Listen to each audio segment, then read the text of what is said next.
welcome to another episode of the Two Count. It is your boy Charlie, and I am here with my boy Dave Duran, and What's up? we've got some amazing topics to cover with you today. I want to talk now about the new class of recruitees to the NXT Performance Center.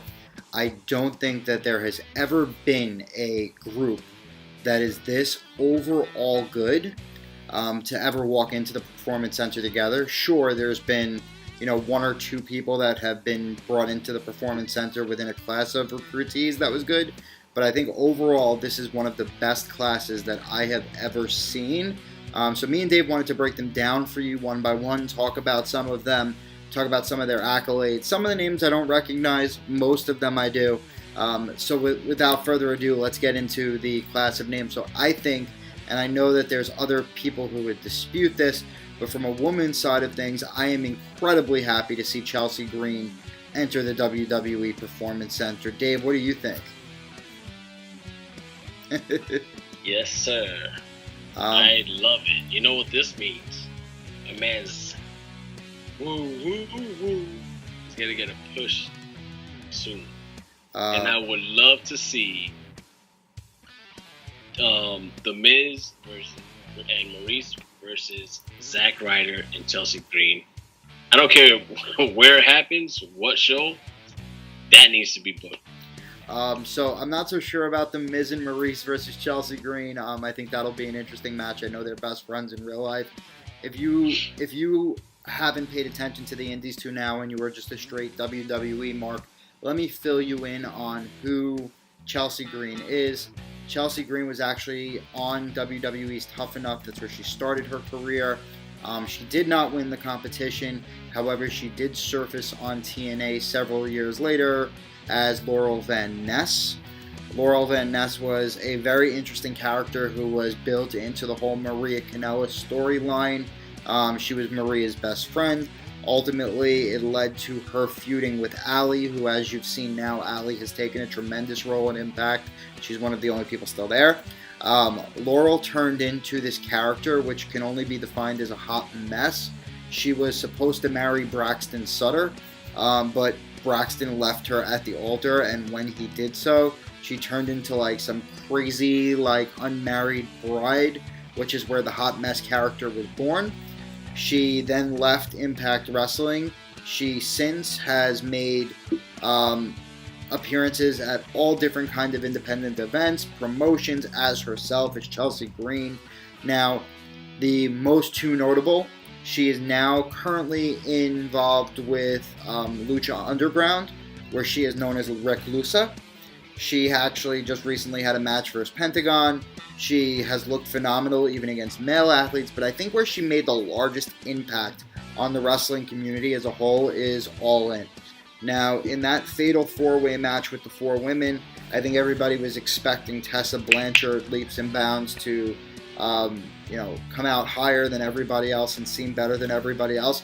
But I know, Dave, at least when I was done talking about it or when we had the conversation, the person that people were speaking the most about was Chelsea Green. Yeah, she stole the show that night. I told you, that same day we spoke about it, I was like, man, Chelsea Green looks phenomenal. Reminded me of an Alundra Blaze character, you know what I mean? But, now she jumps into the big leagues. The big leagues. One more thing about her character, though. She does probably the nastiest Unprettier I have ever seen in my life. Looks better than Christians, looks better than anybody that's ever taken out the Unprettier before.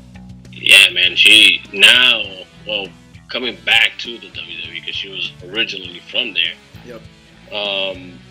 I think now she's gonna learn a little bit more, wrestle TV style, but incorporate her own independent style, you know what I mean? But yeah, I don't know. I see big things for her.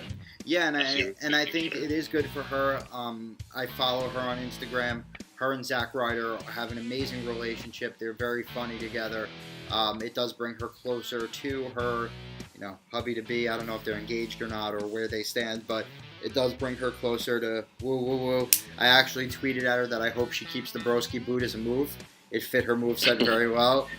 Maybe she could call it the messy boot or something like that. I don't know. That sounds nasty. But, really excited to see Chelsea Green enter WWE. I think she's a fantastic competitor. I think she'll be a fantastic addition to the women's division. And Dave, if you look at it now, you actually have, 2 out of the 4 women from All In, from that big main event, signed to WWE deals, because Britt Baker has also been wrestling in NXT.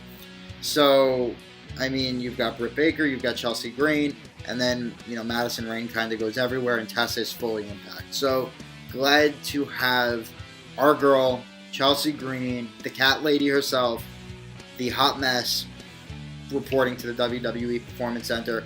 And if you look at it, this indie revolution keeps moving forward. You now have Deonna Purrazzo, the virtuosa, on NXT's roster. You have Britt Baker. You have Chelsea Green. They're really doing a great job bringing in some of the top independent females in the country. Yeah, I mean, I'm telling you, dude, I'll be surprised if she doesn't come out in Evolution. She probably will. She remember how she did the booking herself for All In? Book the hot mess? She's already started the hashtag book Chelsea for Evolution. So I think she's trying. I will be surprised if she's not in it. It's a huge Royal Rumble. I would be surprised if she's not there too. So that's the first signing. Chelsea Green, welcome to NXT, dear. We are so excited to have you here. We're so happy to have you. If there's one woman I wanted to see make a WWE more than any, I would say it would be Tessa Blanchard or Chelsea Green. So very, very happy. I think Tessa, she'll be there soon. Well, she's a couple years behind. She's got an Impact Wrestling exclusive contract. Okay, so the next signing, and I will keep with women here, also an Impact Wrestling alum, an incredible talent. If you watched her in the Mae Young Classic, her name is Mia Yim. Mia is fantastic. She went by a different name in Impact Wrestling. I can't remember it off the top of my head. It might have been like Jade or something like that. Fantastic in-ring worker. Like I said, you got a sample size of her from the Mae Young Classic. She's going to be another great addition to NXT. Unlike Chelsea Green, who's on the younger side, she's been around a little bit longer, so she's a fantastic veteran that'll help bring along some of this younger NXT talent that's going to be cultivated. The WWE NXT Women's Division really needed an influx of talent because they lost a lot of it. They had, basically, it was 3 of them, right? They had Kairi Sane, they had Shayna Baszler, and they had Candice LeRae, right? Mm-hmm. And Nikki Cross.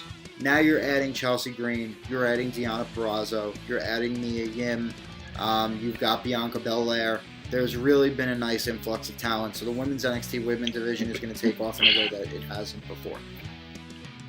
But it goes to show you, man, how smart Triple H is, bro. Oh, yeah. Fuck. Oh, he's buying everybody.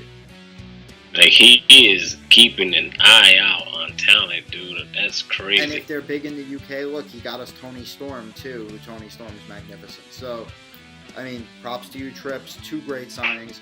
Now we've got, obviously, the biggest male addition here is Matt Riddle. And we've talked about Matt Riddle. Matt is considered part of this NXT Performance Center report signings. I've listened to his theme music today. Totally fits him perfect. It sounds like some dude just walked out on the beach with a surfboard. It's a perfect fit for Matt Riddle and his whole bro thing he has going on. Still would like to see the dude put on a pair of boots just because I don't want him to break his ankles. But that being said, Matt Riddle is an amazing addition to the NXT roster.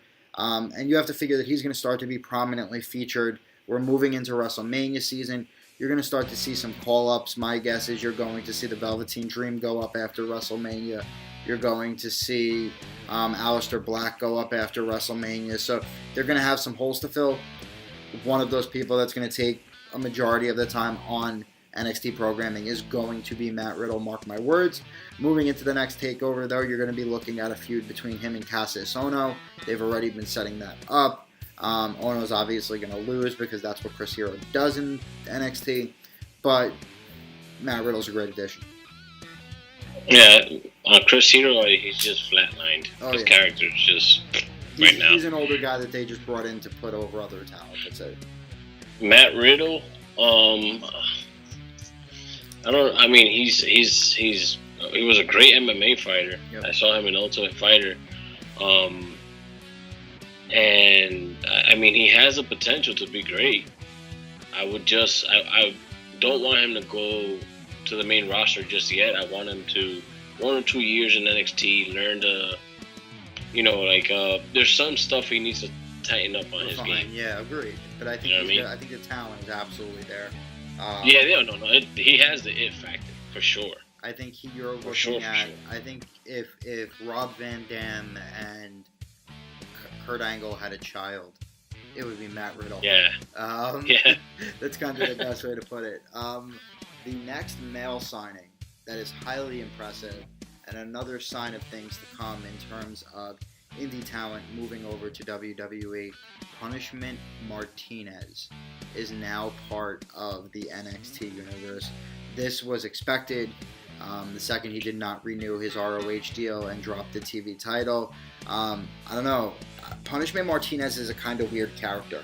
If you're a big Ring of Honor fan like myself, and I know Dave, you like Ring of Honor too, Punishment Martinez is basically booked, or was basically booked in Ring of Honor, the way Roman Reigns should be booked in WWE. Kind of just this beastly guy that had a full feeling of wanting to dish out pain.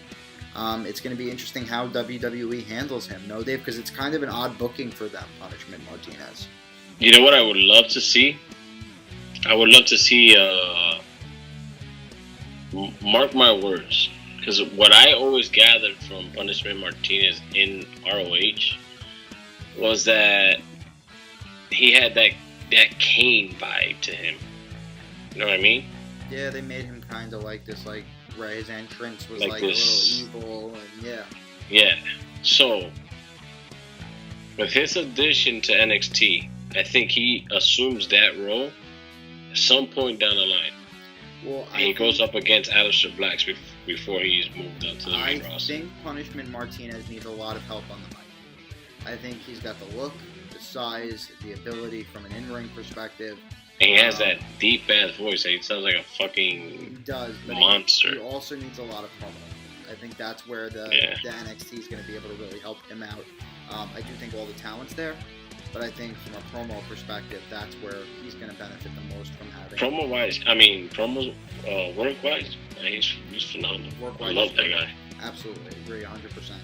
Yeah. So now, Dave, the next question I have for you is, can you run down the names of the other people and if there's any insight on them? Because those are the main four.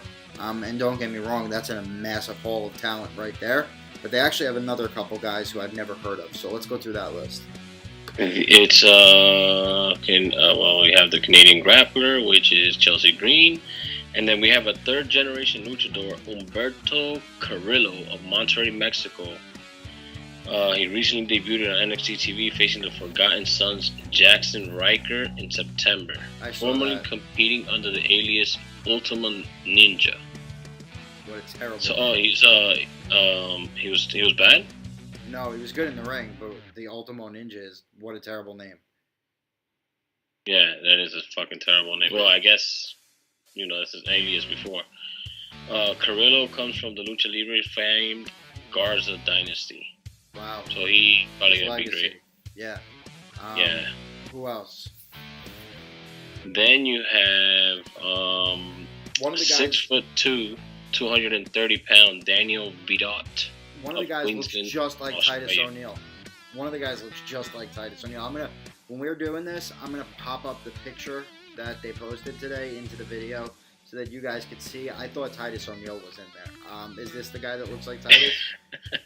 No, this is the Australian dude. And what's he played wing in Australia's National Rugby League for the Brisbane Broncos. So this goes back to WWE's agenda of just finding athletic people and trying to train them to wrestle. Yeah. Yeah. And then you have towering over the rest of the recruits is 7'3", 370, Jordan Omogbehin, originally from Lagos, Nigeria. The imposing, Titus I don't know how to say it. I can't pronounce his last name. Played college basketball at the University of South Florida and Morgan State University in Baltimore. So Titus O'Neil. Yeah, that's the Titus O'Neil one. That's the Titus O'Neil guy. Okay. So basically, rounding out this, Matt Riddle and Chelsea Green led pack, You've got a freak athlete that's 7 feet tall that they're trying to turn into something. You have a rugby player from the UK that they're trying to turn into something. And then you also have...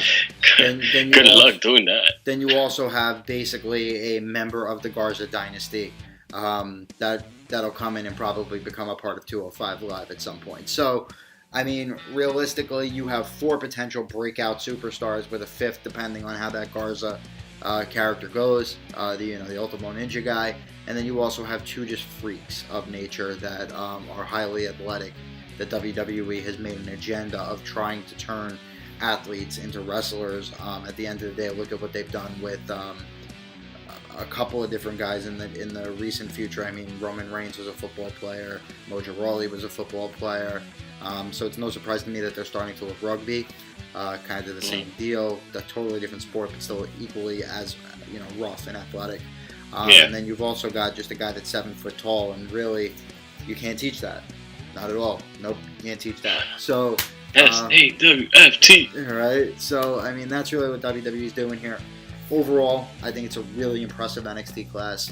I'm excited to see what Chelsea Green does. I'm excited to see what Mia Yim does. I mean, she's a little less exciting than Chelsea, but still exciting to see what she does. Punishment Martinez, if he can improve his mic skills, is going to be an absolute beast.